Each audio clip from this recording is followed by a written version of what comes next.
చేసుకుంటాము. పుదీనా కొత్తిమీర అండి కట్ చేసి పెట్టాము. పుదీనా కొత్తిమీర, పచ్చిమిర్చి అండి 10 పచ్చిమిర్చీస్, 7 టమాటోస్, కొద్దిగా చింతపండు అండి. ఇది ఫ్రై చేసుకున్నాము. మిర్చీస్ కొంచెం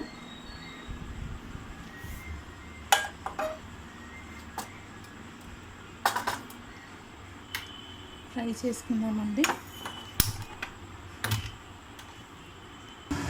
టమాటోస్ కూడా కట్ చేసి వేసేసుకున్నామండి. ఫ్రై చేసుకున్నాము. ఇప్పుడు ఇది కూడా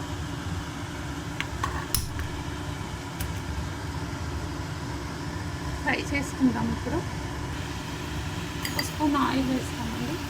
కొంచెం ఫ్రై అయిపోతుంది. అది టమాటో ఇది అయిపోతుందండి, ఉడుకుతుంది. ఇందులోనే కొంచెం పసుపు వేసేసుకుందాము. కొంచెం పసుపు, ఇందాక మనం చింతపండు పెట్టుకున్నాం కదా, ఆ చింతపండు కూడా ఇందులోనే వేసేద్దాము.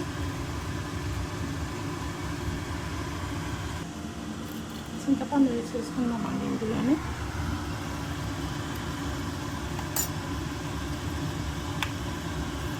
ఒక 2 మినిట్స్ తర్వాత తీసేద్దాము.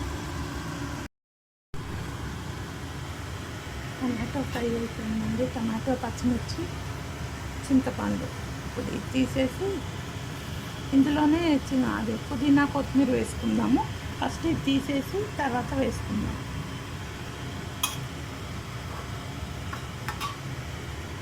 గిన్నెలోకి మార్చేసుకుందామండి, చల్లగా అవుతుంది.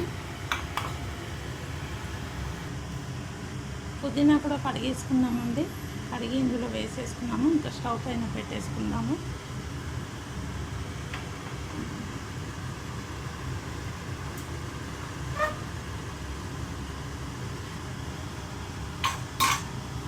కొంచెం ఒక 2 మినిట్స్ ఫ్రై అయ్యాక తీసుకుంటామండి.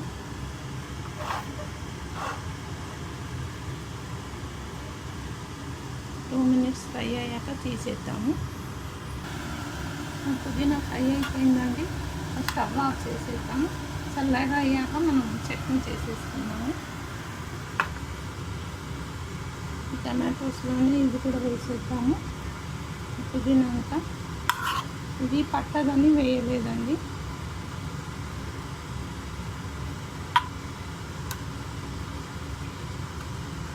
చల్లగా అయ్యాక రెండు కలిపి చట్నీ చేసేద్దాము. రుచికి సరిపడా సాల్ట్ వేసుకుందాము. మన పుదీనా అంతా ఫ్రై అయిపోయింది కదండి, అన్నీ ఇందులో వేసేసాము. టమాటో, పుదీనా, కొత్తిమీర, పచ్చిమిర్చి, రుచికి సరిపడా సాల్ట్ కూడా వేసుకున్నాం కదా. ఇప్పుడు ఇది తాలింపు చేసుకుందాము. ఆవాలు, జీలకర్ర వేసి కొంచెం ప్యాన్లో కొంచెం ఆయిల్ వేసుకుందాము.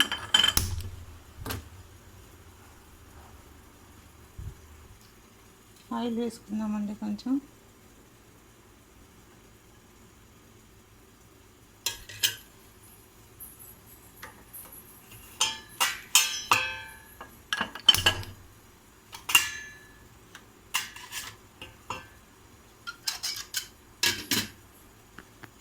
ఆవాలు, జీలకర్ర వేసుకుందాము.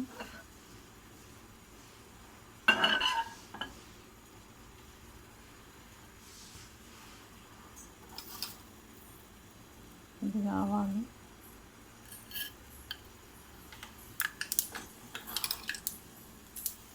జీలకర్ర చూసారు కదండి.